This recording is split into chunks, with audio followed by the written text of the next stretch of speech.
आज इस मंच के माध्यम से मैं लाहौल स्पीति में ये पूरे जिले में 18 साल से ऊपर की सभी महिलाओं को प्रथम चरण में 1500 रुपए देने की घोषणा करता हूं।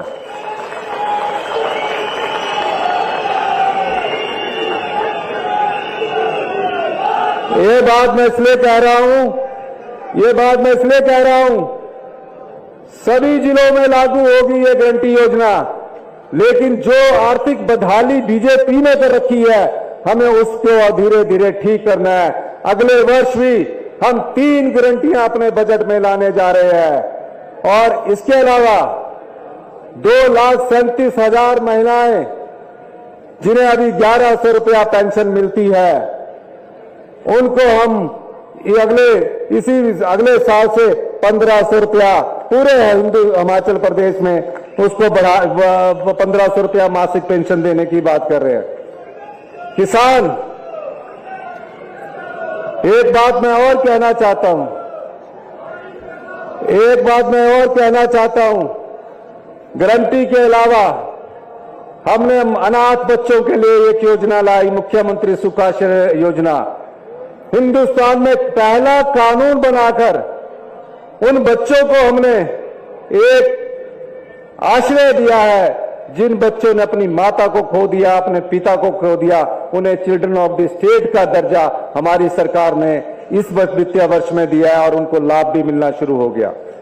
इसी के साथ जितनी विधवा महिलाएं हैं 18 से 60 साल के बीच में, उनके बच्चे जो स्कूली एजुकेशन और कॉलेज की एजुकेशन पढ़ना चाहते हैं,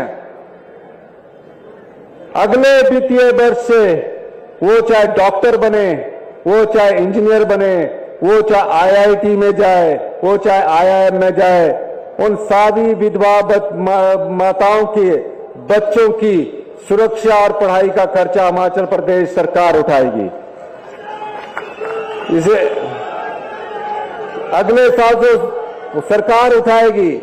इसके अलावा अगले साल के बजट में हम किसानों के लिए जो दूध उत्पादक है और जो गोबर की बात कर रहे हैं कि 2 रुपए किलो गोबर सरकार कब खरीदेगी, इसी अगले महीने से हमारे कृषि मंत्री चौधरी चंद्र कुमार जी ने योजना को जनवरी के पहले हफ्ते से लागू करने की घोषणा की है। मैं इस मंच के माध्यम से कहता हूं कि हमारी सरकार 2 रुपए किलो के हिसाब से गोबर खरीदना लक्ष्य नहीं है। गोबर खरीदना लक्ष्य नहीं है। किसान की समृद्धि कैसे हो, किसान कैसे दुग्ध उत्पादक से प्राकृतिक खेती की तरफ जाए, हमारी सरकार आने वाले बजट में उसका भी प्रावधान करने जा रही है। लेकिन आज मैं देखता हूं जो दूध पालक है उनसे सरकार 31 रुपए प्रति लीटर के हिसाब से दूध खरीदती है। इस मंच के माध्यम से मैं कहना चाहता हूं कि जनवरी से जो 31 रुपए हमारी मिल्क फेडरेशन बेचारे किसान से जो 31 रुपए लीटर दूध खरीद रही है, उसमें 6 रुपए बढ़ाने की मैं घोषणा करता हूं। जनवरी से 37 रुपए हम किलो प्रति वो दूध खरीदेंगे। ये बजट के अलावा मैं घोषणा कर रहा हूं, लेकिन ये सब चीजें उस समृद्ध हिमाचल की ओर अग्रसर हो रही है जिसकी नींव हमने डाली है। और आने वाले समय में हम एक ऐसी सोलर योजना लाने जा रहे हैं।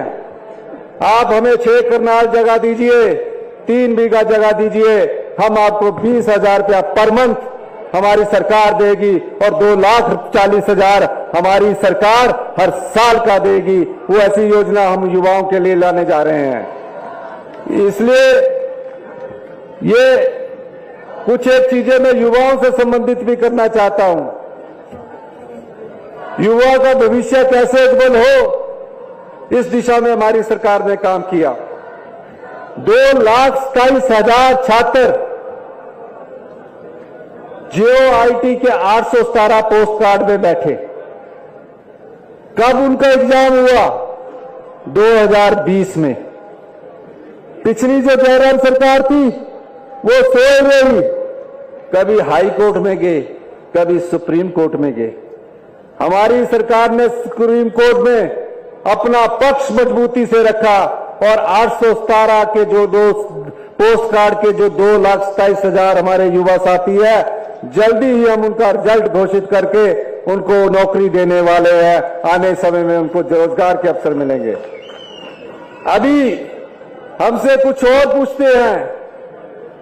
इसी साल मार्च से 31 मार्च 2023-24 से पहले 2061 वन रक्षकों की भर्ती होगी, 1230 पुलिस रक्षकों की भर्ती होगी, 5000 पंप ऑपरेटर्स, मल्टीपर्पज वर्कर्स इनकी भर्ती होगी, 975 पटवारियों की भर्ती होगी,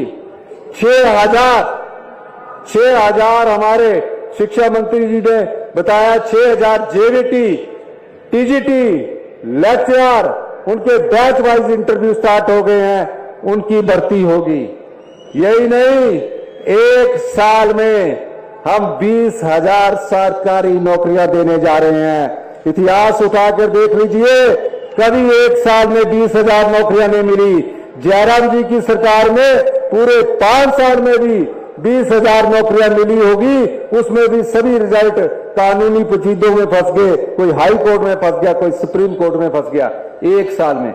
और उसके अलावा जो प्राइवेट क्षेत्र में रोजगार के अवसर हम प्रदान करने जा रहे हैं, वो तो असंख्य रोजगारों की हम अभी प्रदान करने जा रहे हैं। यह सरकार की कर्तव्य निष्ठा है।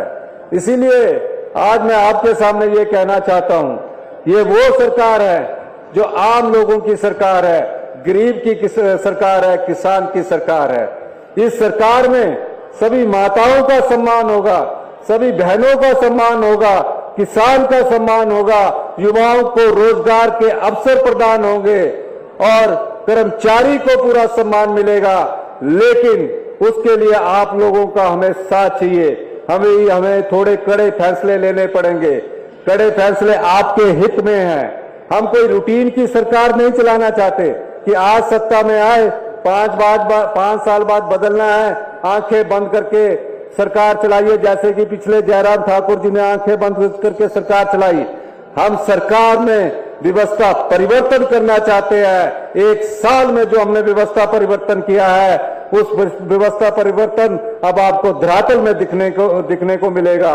इन्हीं शब्दों के साथ एक बार फिर से मैं हिमाचल की जनता का धन्यवाद करता हूं। आप देखते रहिए, आने वाला समय आपका है, हिमाचल का है। 10 साल में हिमाचल हिंदुस्तान का सबसे समृद्धशाली और अमीर राज्य बनेगा। आप सब लोगों का बहुत बहुत धन्यवाद। जय हिंद, जय भारत। बहुत आभार माननीय मुख्यमंत्री जी आपका। दोस्तों, माननीय मुख्यमंत्री जी की मौजूदगी ही हर गारंटी पूरा होने की पक्की गारंटी है। हम हृदय से आपके आभारी हैं माननीय मुख्यमंत्री जी। दोस्तों, आप सब जानते हैं इस आपदा में किस प्रकार की विपदा परिवारों पे टूटी। यह माननीय मुख्यमंत्री जी का बल था जिसने हमें टूटने नहीं दिया। माननीय कांगड़ा जिले के सभी विधानसभा क्षेत्रों से प्रभावित परिवारों के कुछ सदस्य सांकेतिक तौर पर हमारे मध्य उपस्थित हैं। आपसे निवेदन है उन्हें अपने कर कमलों से राहत राशि का चेक भेंट करने के लिए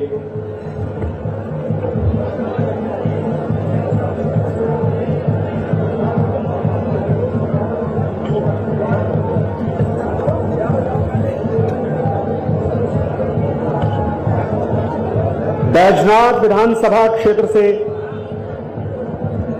श्री स्वरूप राम, श्री सुभाष चंद्र एवं श्रीमती सुमना देवी जी हमारे मध्य हैं। आपसे निवेदन मंच पर आने के लिए, और मेरा निवेदन रहेगा बैजनाथ विधानसभा क्षेत्र के जो जनप्रतिनिधि हैं श्री किशोरी लाल जी से भी कृपया वे भी इन लाभार्थियों के साथ रहें मंच पर।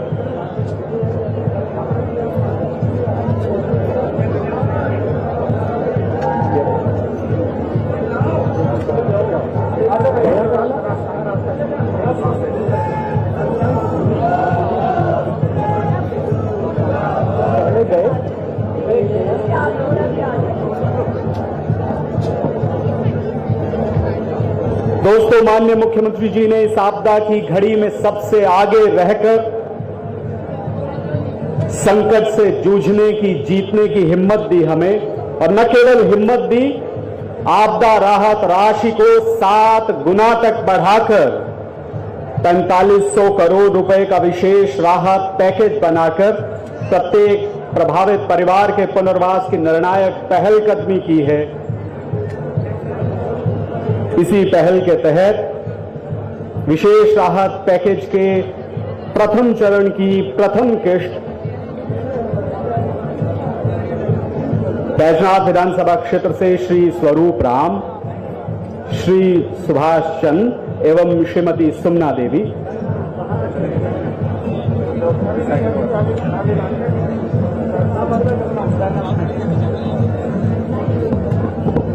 धर्मशाला विधानसभा क्षेत्र से श्री खेमचंद, श्रीमती कमला देवी एवं श्री अश्वनी कुमार।